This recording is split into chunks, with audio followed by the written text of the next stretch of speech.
저희가 요한복음 17장을 함께 나누고 있습니다.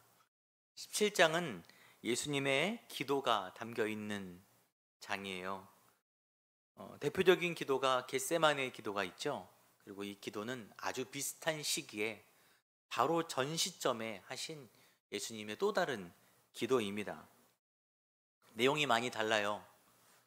겟세마네 기도는 인간적인 예수님의 고통에 대한 호소의 기도고, 이 기도는 승리와 영광에 관한 기도이자 중보 기도입니다.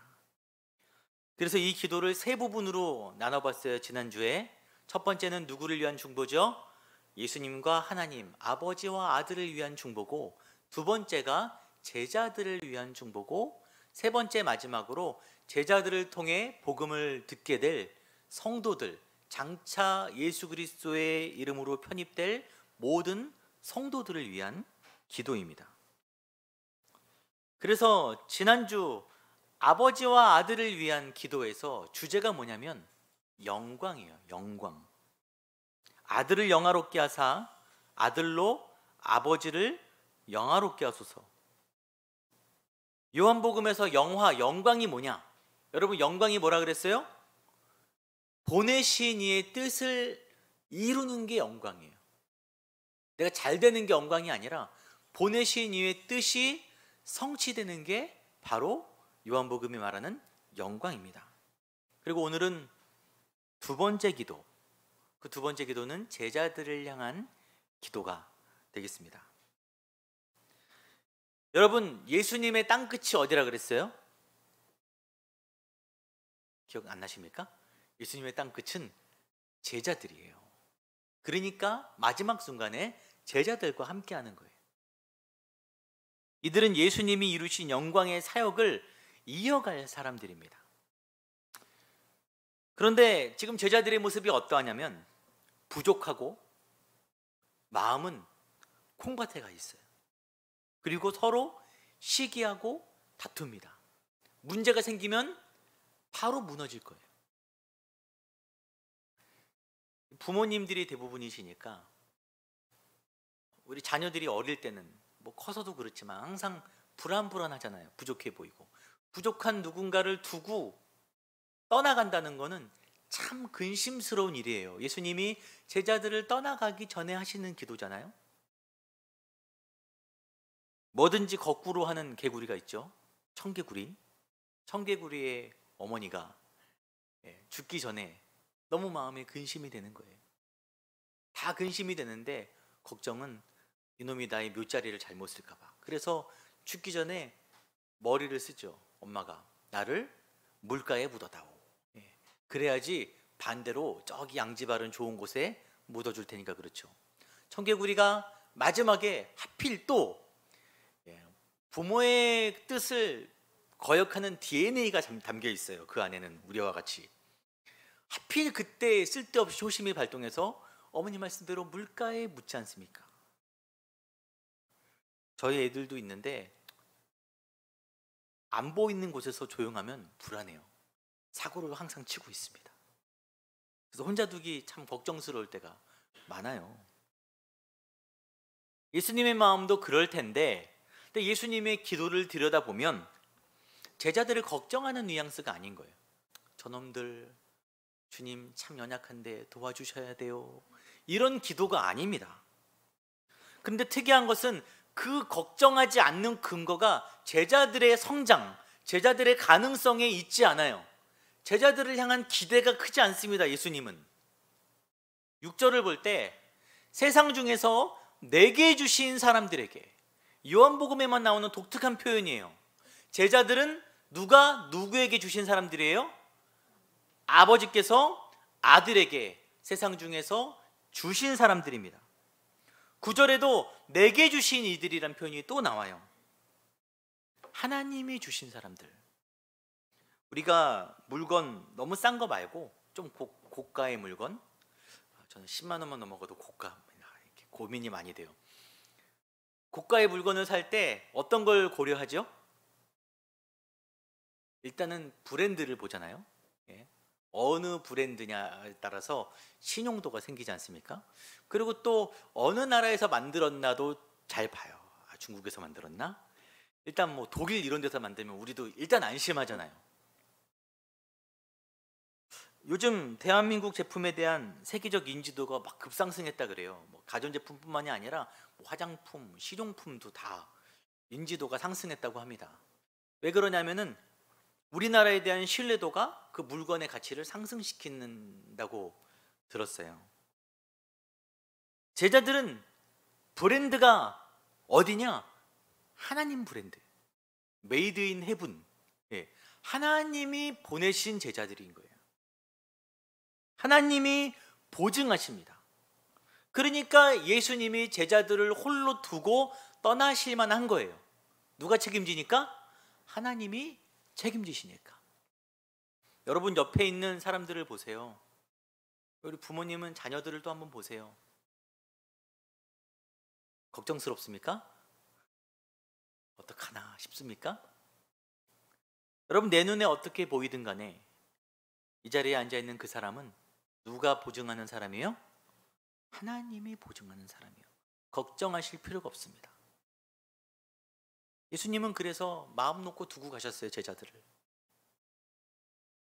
하나님이 보내셨고 하나님이 끝까지 책임지시는 사람들이니까 나는 어떻게 할 필요가 없는 거예요.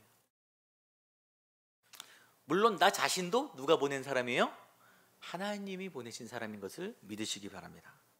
근데 이게 사람들에만 국한된 게 아니에요. 예수님이 어떻게 말씀하시냐면 아버지께서 내게 하라고 주신 일, 아버지께서 내게 주신 말씀, 내게 주신 아버지의 이름, 다 예수님이 하시는 모든 일들은 다 누가 주신 거예요? 하나님이 주신 거예요. 하나님이. 같은 방정식이 적용됩니다. 우리가 주 예수의 이름으로 하는 모든 일들은 누가 책임지시냐면 하나님이 책임지세요. 걱정할 필요가 없습니다. 우리가 어떻게 하나님의 일을 감당합니까? 저도 매주 힘들어요. 매주. 능력도 없고 우리는 능력이 없고 틈만 나면 세상을 향해 넘어지고 세상에 물들고 세월을 낭비하고 좌절하고, 그런 우리가 어떻게 하나님의 일을 하겠습니까? 그런데 하나님의 일을 우리가 한다는 것은 그 근거가 전혀 우리에게 있지 않은 거예요. 전혀. 하나도. 6절로 다시 돌아가면 그들은 아버지의 말씀을 지켰나이다. 그리고 10절에는 내가 그들로 말미암아 영광을 받았나이다. 이미 됐다라고 예수님이 완료형으로 말씀하세요. 제자들이 아버지의 말씀을 지켰고 나는 그들로 말미암아 영광을 얻었나이다. 시점이 좀 이상합니다. 예수님이 아직 십자가를 지지도 않으셨고 부활도 안 하셨고 성령이 그들에게 임하지도 않으셨어요. 제자들은 여전히 연약하고 조금 있으면 배신하고 도망갈 사람들이지만 예수님은 그들이 말씀을 지켰고 영광을 내가 받았다라고 말씀하십니다. 이게 사랑의 마음으로 믿어주는 건 아니에요. 여러분, 기독교는 인간적인 사랑과 신뢰에 기반한 종교가 아닙니다. 왜 이루어진 것처럼 말씀하시냐? 여러분, 시간의 흐름은, 시제는 우리 사람들한테만 중요합니다. 사람들에게만. 하나님은 시간 너머에 시간을 주관하시는 분이시죠. 천년이 하루 같고 하루가 천년 같으시고 처음이자 나중 되시는 분이세요. 모든 시간에 편재하시는 분이십니다. 하나님이 우리를 보내신 일, 우리에게 맡기신 일은 하나님 기준에서 이미 이루어진 일이에요. 왜냐? 하나님이 그렇게 정하셨기 때문에, 하나님이 그렇게 말씀하셨기 때문에, 나를 택하사 나에게 주의 일을 맡기신 이상 하나님이 그 일을 완성시키십니다. 이미. 예수님은 떠나가고 고와 같이 우리가 버려진 게 아니고 진리의 영이 오시는 거예요. 성령이 오셔서 우리로 하여금 능히 하나님의 일을 감당하게 하신다는 거죠. 여러분, 이게 철저한 신본주의입니다. 신본주의. 여러분, 기독교는 완벽한 신본주의예요. 잠깐 다른 얘기를 하면은, 이게 기독교와 일반 종교의 차이점인데, 세상 종교는 기본적으로 범신론입니다. 범신론. 들어보셨습니까? 모든 것이 신이라는 거예요. 모든 것이 신. 자연 만물 모든 것 다 신이다. 그런데 그 핵심에 뭐가 있냐면 나도 신인 거예요. 내가 신이다. 결국 그 안으로 파고들면 내가 신인 거예요. 내가 신이기 때문에 내 뜻대로, 내 의지대로, 내 노력으로 이루는 것이 범신론의 핵심이라고 할 수 있습니다. 모든 일을 이루는 주체가 나예요. 내 노력과 내 정성으로 신의 마음까지도 움직입니다. 좋은 말로 뭐 감동시킨다라고 그러는데, 기독교를 잘못 믿으면 우리가 범신론으로 빠져들어요. 내 정성 어린 기도를 통해서 나무 뿌리를 뽑아서라도 일천번제를 드림으로, 내 헌신과 내가 드리는 헌금으로 하나님의 마음을 충족시켜 감동시켜 복을 얻는다. 많이 들어보신 말씀이죠? 네, 너무 익숙한 개념이에요. 하나님이 나의 뜻을 이루어 주시도록 관철시키는 게 범신론이에요. 여러분, 성경을 한 구절 한 구절 띄워놓고 보면 이렇게 해석도 가능합니다. 그런데 전체 성경 흐름으로 볼 때 성경 어디에서도 그렇게 이야기하고 있지 않아요. 그래서 말씀을 해석할 때는 어떤 한 구절만을 해석하는 것이 아니라 전체의 흐름을 보는 게 중요합니다. 기독교는 완전히 하나님 중심이에요. 신본주의입니다. 하나님의 뜻이 내 삶 속에 이루어지는 거고, 그 일조차 내가 내 힘으로 하는 게 아니라 성령께서 주장하시는 거예요. 여러분, 그게 아니라면 우리가 이 자리까지 올 수 있었을 리가 없어요. 못 왔습니다. 삶의 어느 위기의 순간에, 내 마음이 흐트러지는 그 순간에 넘어져서 낙오했을 거예요, 이미. 하지만 하나님께서 나를 주장하시기에 연약한 내가 지금까지 때로는 끌려서 멱살 잡혀서 혼나는 그런 모습으로 어떻게든지 간에 이 자리까지 올 수 있었던 것이 다 하나님이 하신 거예요. 예수님도 여러 번 말씀하세요. 여러 번 동일하게 말씀하세요. 아버지께서 내게 주셨다. 아버지께서 내게 주셨다. 하나님이 다 하셨고 하나님의 은혜입니다. 이것이 바로 믿음이에요. 하나님이 하셨다는 것이. 다시 말씀으로 들어가서 같이 읽겠습니다. 나는 세상에 더 있지 아니하오나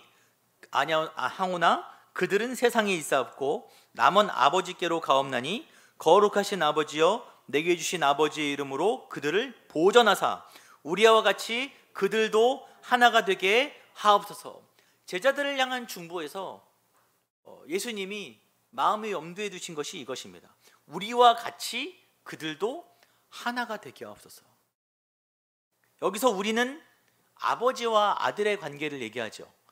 여러분, 요한복음 15장에 예수님이 아버지와 아들의 관계를 비유로 말씀하신 게 있어요. 뭐냐면 나는 참 포도나무고 아버지는 농부이다. 농부에게는 포도나무가 필요하죠. 포도나무도 누가 필요해요? 농부 아버지가 필요해요. 상호적으로 의존하고 서로를 위하는 관계입니다. 우리와 같이 그들도 하나가 되게 하옵소서. 그들이 누구냐? 제자들 그리고 성도들의 모임인 교회를 의미해요. 교회의 성도들이 서로를 위하는 마음으로 한 몸을 이루는 게 아버지의 뜻입니다. 그러면 사단이 노리는 것은, 사단이 의도하는 건 뭐겠습니까? 교회가 분열되는 거예요. 성도들의 마음이 서로 반목하는, 돌아서는 거예요. 여러분, 이것을 위해서 끊임없이 틈을 노리고 파고듭니다. 사단은 언제든지 파고들어요. 이간질시키고 오해하게 만듭니다. 교회에서 받는 상처가 세상에서 받는 상처보다 더 커요. 그래서 요즘 이런 말이 많이 나와요.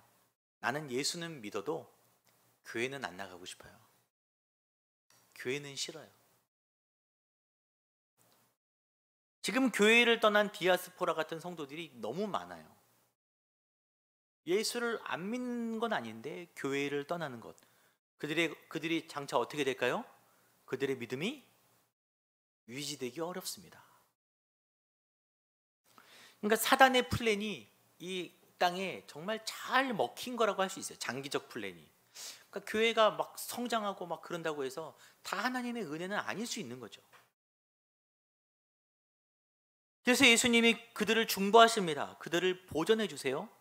그들을 보호해 주세요. 그리고 예수님이 어떻게 말씀하시냐면 나는 세상에 더 있지 아니하오나 그들은 세상에 있사옵고. 예수님이 떠나가시면서 그들은 여전히 세상에 있어야 됩니다. 세상이 언급돼요. 이 세상은 어떤 세상이냐면 내가 아버지의 말씀을 그들에게 주었사오매 세상이 그들을 미워하였사오니 그랬어요. 제자들에게 이미 가르침으로 알려주신 거죠. 나를 따르는 자들은 세상이 너희를 미워하고 박해하고 쫓아내고 죽일 것이다. 그 이유는 우리가 세상에 속하지 않은 사람들이기 때문입니다. 우리는 어디에 속했어요? 그리스도에게 속한 사람들이기 때문에 세상이 본능적으로 밀어내는 거예요. 미워하고. 15절에 뭐라 말씀하시냐면, 저는 이 말씀이 서운하게 들릴 수도 있어요. 들리기도 해요. 내가 비옵는 것은 그들을 세상에서 데려가시기를 위함이 아니요 다만 악에 빠지지 않게 보존하시기를 위함이니이다. 사람은 자기가 속한 곳에 머물러야지 행복하고 정상이죠. 그리스도에게 속했으면 하나님 나라에 머무는 게 가장 좋은 거예요. 여러분 안 좋으신가 보죠? 네. 힘든 세상에서 고생할 필요 없이 예수 믿으면 바로 그 기쁨의 나라로 데려가시면 얼마나 좋겠어요. 여러분 저희 교회 인테리어 너무 이쁘죠? 여러분 저희가 이렇게 할 여력이 없었는데 인테리어 하시는 집사님이 거의 몸으로 무상으로 거의 다 떼어주셨어요. 저랑 같이 너무 감사하잖아요. 근데 그분이 작년에 암이 발견돼서 수술을 하셨어요. 그리고 어제 설교를 마무리하고 준비하는데 저녁에 전화가 왔어요. 암이 또 발견돼서 검진을 하는데 근데 장소가 좀 애매하더라고요. 혈관 옆에. 내일 12시 반에 수술을 또 합니다. 이렇게 연락이 왔어요. 제가 뭐라고 할 말이 없더라고요. 참 여러분 기도해 주시기 바랍니다. 우리 김성기 지사님이신데 전에 남양주 강원교회에 계신 기도해 주시기 바랍니다. 내일 수술이 잘 되도록. 하나님 나라에는 아픔도 없고 근심도 없고 눈물도 없는데 예수님이 그럼에도 우리는 이 땅에 머물러야 된다. 데려가시면 얼마나 좋아요. 그 나라로. 제자들을 데려가지 않으시고 예수님만 가시는 거예요. 그것이 우리 믿는 자들의 딜레마죠. 예수께 속했으나 이 세상에 거해야 되는 입장인 거예요, 우리는. 그래서 교회가 필요합니다. 혼자서는 버틸 수가 없어요. 여러분, 못 버팁니다. 나만 믿음이 똑바로 되면 될 것 같습니까? 아니에요. 못 버팁니다. 혼자 사는 게 아니에요. 지인들과도 함께 하는 게 아니고 가족들끼리 뭐 똘똘 뭉친다고 되는 게 아닙니다. 안 돼요. 하나님이 우리에게 주신 선물이자 대안이 바로 교회예요. 베드로의 고백 위에 교회의 열쇠를 넘겨주셨지 않습니까? 물론 교회가 막 무너져가는 시대이긴 합니다. 하지만 여전히 대안은 교회밖에 없는 거예요. 또 다른 거룩한 건강한 교회들이 생겨나야 우리가 거할 처소가 생기는 것입니다. 건강한 교회를 우리가 우리 힘으로 세우고 남이 세워주는 곳에 가는 게 아니라 내가 내 힘으로 세우고 우리가 그 안에 거할 때 우리가 영적으로 안전해요. 교회 안에 있어야. 솔직히 여러분, 세상 나가서 하나님 말씀 얼마나 생각하십니까? 혼자서 안 하죠. 정신없이 살다가, 저도 일을 하니까 알아요. 정신없이 살다가 그냥 오는 거예요. 날짜 되면은 설교 준비해야 되는구나. 저도 그렇더라고요. 바쁘니까. 우리 힘으로는 안 됩니다. 그러니까 사단이 교회 하나가 건강히 서는 걸 얼마나 경계하겠어요. 얼마나 방해하겠습니까? 우리의 마음을 분주하게 하고 우선순위를 뒤바꿔 놓고 서로 간에 반목하게 하고 끊임없이 노력하는 거예요. 그리고 교회에 또 한 가지 역할이 있는데, 다만 악에 빠지지 않게 보존하시기를. 보존한다는 앞에 악에 빠지지 않게 보존한다는 표현이 있습니다. 이 말이 17절에서 이렇게 표현돼요. 그들을 진리로 거룩하게 하옵소서. 거룩하다. 성도와 그들이 모인 공동체 교회가 거룩해야 되는 거예요. 여러분, 거룩은 구별되는 건데 뭘 안 하고 뭘 절제하는 게 아니에요. 얼마나 어렵습니까? 안 하고 절제해야 거룩이다. 좀 답답해요. 전 기질상 그렇게 살기 너무 힘들고, 거룩이란 개념이 사실은 뭐냐면 세상에 살지만 세상에 속하지 않고 그리스도에게 속한 것이 거룩인 거예요. 그리스도에게 속한 것. 왜 우리가 거룩해야 되냐? 지난주 말씀처럼 영광을 위해서 거룩해야 됩니다. 영광이 뭐라고요? 보내신 이의 뜻을 이루기 위해서. 그러니까 제가 또 보내신 이의 뜻을 또 말씀드려야 돼요, 여러분에게. 매주 강조하고 있습니다. 은사 목사님이, 전에 저를 가르쳐주신 교수님이 페이스북을 열심히 하시더라고요. 그 글을 보는데 자기 생각을 이렇게 적어 놓으셨어요. 소위 잘 나가는 큰 교회의 유명한 목사님들의 설교를 분석해 보면 그분들에게 능력이 있다는 거예요. 그 달란트가. 사람들의 필요를 채워주는 설교를 하는 거예요. 대중의 마음에 위로를 주고 어떤 희망을 주는 설교를 한다는 거예요. 여러분도 한 주간 힘들게 사시다가 교회에 왔는데 마음에 위로를 주고 막 평안하게 해주고 기쁘게 하고 또 한 주간 살아갈 새로운 희망이 퐁퐁 솟듯이 치유해주면 얼마나 좋겠습니까? 근데 생각이 참 많아지더라고요. 저기 일단 그런 능력이 없고 성경 말씀을 그대로 전할 뿐이에요. 근데 성경 말씀을 그대로 보면 부담스러운 얘기가 너무 많잖아요. 하지만 그 말씀이 우리에게 필요한 것입니다. 아까도 말씀드렸지만 딱딱하죠. 하지만 기독교는 철저하게 누구 중심이라고요? 하나님 중심이에요. 신본주의입니다. 나를 위해 하나님이 존재하지 않아요. 여러분, 접근 자체가 틀려지면 여러분 우리 신앙이 흔들립니다. 나를 위해 하나님이 존재하지 않고 하나님을 위해 내가 존재합니다. 하나님의 영광을 위해서. 그러면 왜 굳이 내가 믿어야 되냐? 우리가 창조된 목적이 그건 거예요. 우리가 만들어진 이유가 그거입니다. 그러니까 예수님이 이 말씀을 하시면서 기쁨이란 말씀을 하세요. 지금 내가 아버지께로 가오니 내가 세상에서 이 말을 하옵는 것은 그들로 내 기쁨을 그들 안에 충만히 가지게 하려 함이라. 이 기쁨은 제자리에 갈 때, 창조된 목적 그 자리에 갈 때만 느낄 수 있는 영적 기쁨입니다. 근데 우리가 원하는 기쁨은 아파트 청약이 되고 취직도 잘 되고, 청년들은 내 반쪽을 만나게 되고, 그런 기쁨, 물론 그런 기쁨은 부정하는 건 아니지만 여러분, 그런 기쁨은 일시적이고 금방 사그러들어요. 하지만 예수님의 기쁨은 보내신 이의 뜻 안에 거하는 영적 기쁨, 사그러들지 않고 우리를 날마다 새롭게 하는 기쁨이라는 것입니다. 보내신 이의 뜻이 뭐예요? 예수님의 영광은 십자가죠. 십자가로 구원을 이루는 것. 우리의 영광은 뭐예요? 이루어진 구원을 전하는 거예요. 증거하는 거. 우리와 같이 그들도 하나가 되게 하옵소서. 여러분, 이 하나는 우리 교회 성도들만 얘기하는 건 아니에요. 성도들끼리 똘똘 뭉쳐서 하나가 되게 하는 건 아닙니다. 예수님의 세 번째 마지막 기도가 뭐예요? 누구를 위한 기도예요? 제자들을 통해 장차 예수를 믿게 될 성도들을 위한 기도입니다. 그들 역시 하나가 되게 하옵소서. 교회는 우리끼리만 똘똘 뭉쳐서 우리만 잘 살아보자가 아니라 세상에 아직 예수를 모르는 이들에게 복음을 전해서 그들로 하여금 우리로 하나가 되게 하는 것이 하나님의 뜻인 것입니다. 영혼이 돌아올 때 아버지의 뜻이 이루어지고 그 안에 놀라운 기쁨이 있어요. 여러분, 요즘 유튜브 많이 보시죠?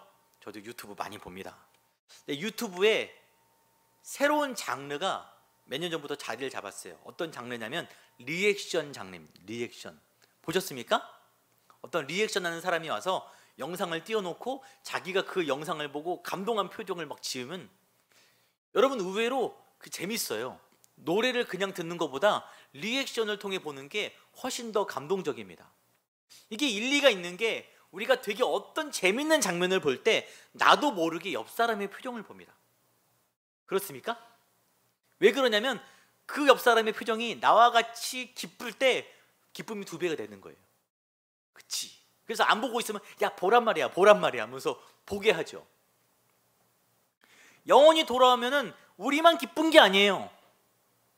하늘에서 잔치가 벌어지고 하나님이 기뻐하세요. 상상해 보세요. 한 영혼이 죽게 돌아왔는데 하늘에 잔치가 벌어지고 하나님이 기뻐하시는 그 모습을 보세요. 생각해 보세요. 얼마나 큰 기쁨이 그 안에 있습니까? 그 일을 위해서 우리는 여전히 이 땅에 남겨졌고 악에 빠지지 않고 거룩함을 지키는 치열한 싸움을 해야 되는 거예요. 빛과 소금의 역할을 감당해야 되는 것입니다. 오늘 우리가 맥추감사주일로 예배를 드리고 있어요. 사실 맥추절이 좀 애매합니다. 보리추수, 유대는 이맘때쯤이 보리추수 시즌인데 우리나라는 아니잖아요. 그런데 우리가 성경의 절기를 잘 해석해야 돼요. 구약에서는 절기의 의미가 우리가 거둔 곡식, 이룬 물질적에 대한 감사의 절기인데 신약으로 넘어가면 이 모든 것들이 추수가 영적인 의미로 전환됩니다. 예수님이 추수할 것은 많으나 일꾼이 없다. 이게 농번기에 농사 일손이 모자라던 얘기가 아니잖아요. 영혼을 추수해야 되는데 복음을 증거할 사람이 없다. 영혼 추수를 의미합니다. 여러분, 맥추절의 또 다른 이름은 칠칠절이에요. 들어보셨습니까? 성경에서 칠칠절. 추수를 하는 기간 동안 그 77이고 딱 끝나면 맥추절입니다. 그게 77절이에요. 그리고 77절에 또 다른 이름이 있는데 오순절이에요. 오순절. 그 오순절에 성령이 강림하시죠. 신약 이후로는 이 맥추절을 성령 강림 주일로 지킵니다. 마지막으로 그들을 진리로 거룩하게 하옵소서. 진리로 거룩하게 하옵소서. 여러분, 요한복음에서 예수님이 성령을 말씀하실 때 뭐라 그러시냐면 진리의 영이라 그래요. 진리의 영. 성령이 오셔서 우리를 거룩하게, 그래서 우리가 영광을 이룰 수 있도록 도우시는 것입니다. 이 귀한 맥추감사의 주일에 우리에게 성령의 동일한 은혜가 있기를 바랍니다. 여러분, 그런 의미에서 금요일날 오셔서 함께 기도하셔야 돼요. 여러분, 성령은 기도해야 됩니다. 충만을 위해서는. 그런 성령의 동일한 역사가 우리 가운데 충만하기를 소망합니다.